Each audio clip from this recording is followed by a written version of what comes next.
Olá, meus nobres inscritos, amigos e membros do canal Spook Houses, Casas Assombradas. Aqui é Rodrigo e hoje nós continuaremos o nosso incrível podcast trazendo para vocês a história sobre a linhagem do Santo Graal, a verdadeira história do casamento de Maria Madalena e Jesus Cristo, sobre a ótica de historiadores, pesquisadores, genealogistas, arqueólogos, todo um trabalho científico trazendo a vocês toda a verdade literária sobre o que realmente está por detrás desse tão requisitado assunto. Sentem-se e acomodem-se, porque a história irá começar.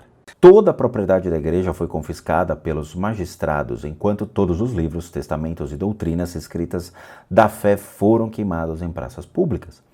Cristãos de qualquer estirpe não podiam exercer cargo público e os escravos cristãos não tinham a menor esperança de liberdade.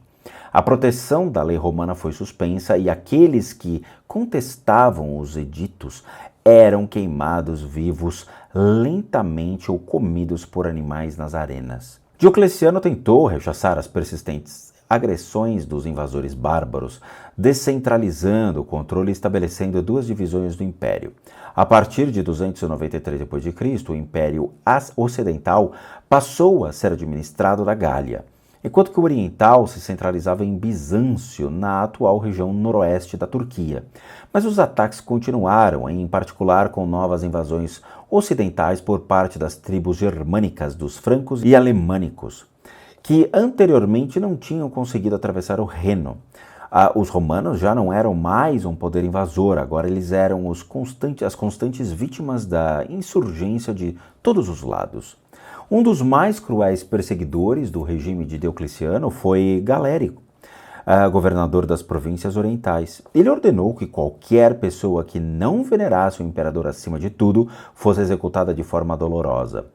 Pouco antes de sua morte, em 311 d.C., porém, Galério emitiu um surpreendente decreto de tolerância, dando aos cristãos o direito de se reunirem em seus conventículos sem medo de serem molestados. Depois de 2 séculos e meio de terror e supressão, os cristãos estavam numa nova era da liberdade condicional.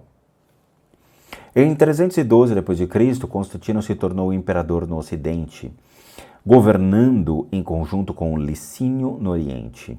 Nessa época, o cristianismo tinha aumentado consideravelmente em número de seguidores e florescia na Inglaterra, na Alemanha, França, Portugal, Grécia, Turquia e em todos os cantos de domínio romano. Na verdade, os evangelistas cristãos eram mais capazes de subjugar os bárbaros do que as legiões de Roma, mesmo em lugares distantes como a Pérsia e a Ásia Central. Não era preciso muita inovação para Constantino perceber que, enquanto seu império se desmoronava, poderia haver algum mérito prático em abraçar o cristianismo. Ele via o cristianismo uma força unificadora que certamente poderia ser usada para a vantagem estratégica dele mesmo. Embora Constantino fosse o sucessor de seu pai, ele tinha um rival para a suprema posição imperial, na pessoa de seu cunhado, Maxêncio. Em 312 d.C., seus exércitos se encontraram na ponte Milvian, que é ligeiramente fora de Roma, e Constantino foi vitorioso. A campanha foi a melhor oportunidade para ele estabelecer sua afiliação pessoal com o cristianismo, e ele anunciou que tinha uma visão de uma cruz no céu, acompanhada pelas palavras "com este sinal conquistas". Os líderes cristãos ficaram muito impressionados que o imperador romano marchasse para a vitória portando a bandeira deles. Constantino mandou chamar o idoso bispo Miltíades. O propósito do imperador não era se filiar à fé sob a autoridade do bispo de Roma, mas assumir a igreja cristã em sua totalidade. Uma das primeiras instruções foi de que os pregos da cruz de Jesus lhe fossem trazidos, um dos quais ele afixaria à sua coroa. Seu pronunciamento subsequente ao estupefato Miltíades mudaria para sempre a estrutura do cristianismo. No futuro, nós, como apóstolo de Cristo, ajudaremos a escolher o bispo de Roma. Declarando-se apóstolo, Constantino proclamou que o magnífico Palácio Laterano seria a futura residência dos bispos. Quando Miltíades morreu em 314 d.C., ele foi o primeiro bispo de Roma em uma longa sucessão a ter morte natural. De repente, o cristianismo tinha se tornado respeitável e era aprovado como religião imperial, na verdade, a religião imperial. Constantino, subsequentemente, se tornou César de todo o Império Romano em 324 d.C.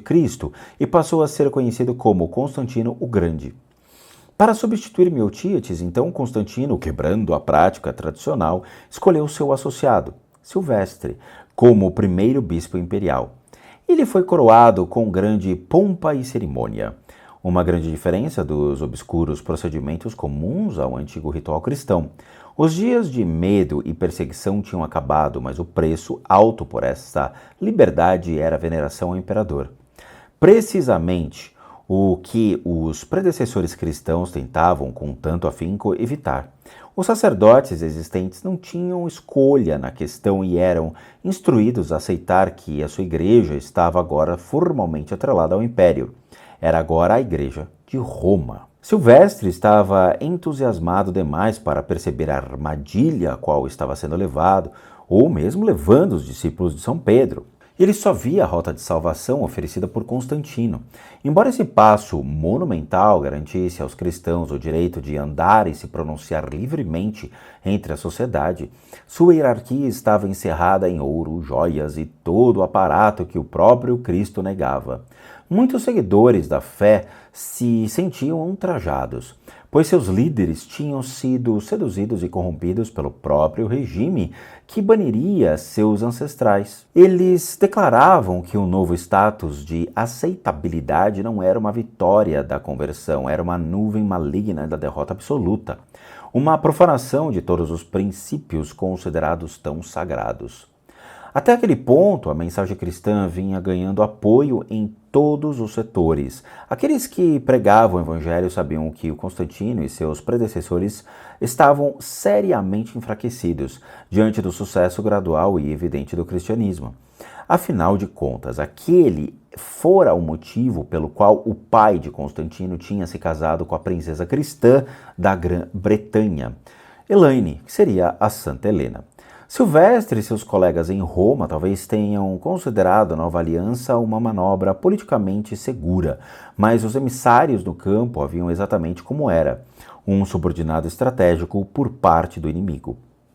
Afirmavam que a mensagem espiritual de São Pedro fora subvertida pela idolatria de um poder ganancioso no esforço de impedir sua queda imperial. Em termos reais, o verdadeiro propósito do cristianismo tinha sido anulado pelo novo regime. Após quase 3 séculos de esforço e luta, o ideal de Jesus fora totalmente abandonado, entregue em uma bandeja para ser devorado por seus adversários.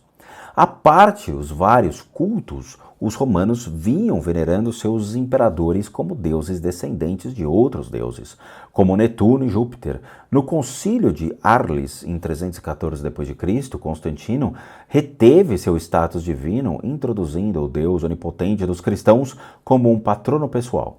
A partir daí, ele lidou com as anomalias da doutrina, substituindo certos aspectos do ritual cristão pelas tradições pagãs familiares de adoração ao sol, além de outros ensinamentos de origem síria e persa.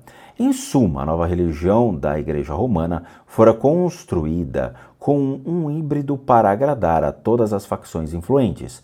Com essa estratégia, Constantino almejava uma religião comum e unificada. Católica significa universal, sendo ele próprio o líder. Bom, meus amigos do canal, espero que vocês tenham gostado deste incrível capítulo. Realmente, nós teremos uma saga histórica desvendando todo o passado e trazendo elucidações sobre todas as dúvidas que nós temos sobre o que realmente aconteceu. Eu espero que vocês tenham gostado. Por favor, se inscrevam no canal, deixem seu like e compartilhem esse conhecimento para que muitas pessoas tenham acesso a tamanho aprendizado. E, como eu sempre digo a todos, bons sustos a todos nós.